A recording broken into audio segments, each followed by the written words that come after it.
Mega ஏலத்தில் அதிக தொகைக்கு ஏலம் போக வாய்ப்புள்ள டாப் 3 இந்திய வீரர்கள். மெகா ஏலத்தில் அதிக தொகைகளை குவிக்கப் போகும் டாப் 3 இந்திய வீரர்கள் குறித்து தற்போது பார்க்கலாம்.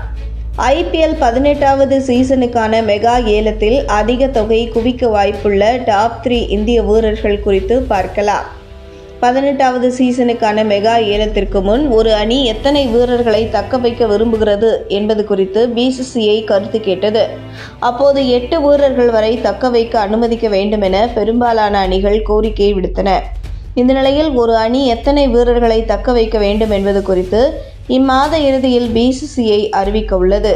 அதிகபட்சமாக 4 வீரர்களை தக்க வைக்க மட்டுமே BCCI அனுமதிக்கும் என கருதப்படுகிறது. ஒரு அணி 4 வீரர்களை மட்டுமே தக்க வைக்க முடியும் என அறிவித்தால் ஸ்டார் வீரர்கள் பலர் மெகா ஏலத்தில் கலந்து கொள்ள வாய்ப்புள்ளது.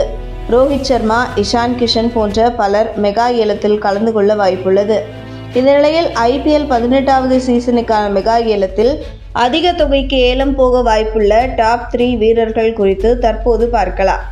கொல்கத்தா நைட் ரைடர்ஸ் அணியில் ஹர்ஷித் ராணாவை தக்க வைக்க வாய்ப்பு மிக மிக குறைவுதான்.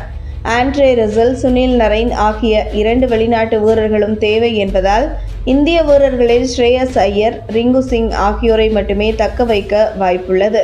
ஹர்ஷித் ராணா அபாரமாக பந்து வீசக்கூடியவர் என்பதால் 20 கோடிக்கு ஏலம் போக வாய்ப்புள்ளது. சன்ரைசர்ஸ் ஹைதராபாத் அணிக்கு எதிராக 10 விக்கெட்டுகள் வித்தியாசத்தில் லக்னோ அணி தோற்ற பிறகு KL ராகுலை லக்னோ அணி உரிமையாளர் கடுமையாக திட்டினார். இந்த வீடியோ வைரலான நிலையில் KL ராகுல் கடும் அதிருப்தியில் அணியை விட்டு வெளியேறுவது கிட்டத்தட்ட உறுதியாகிவிட்டது.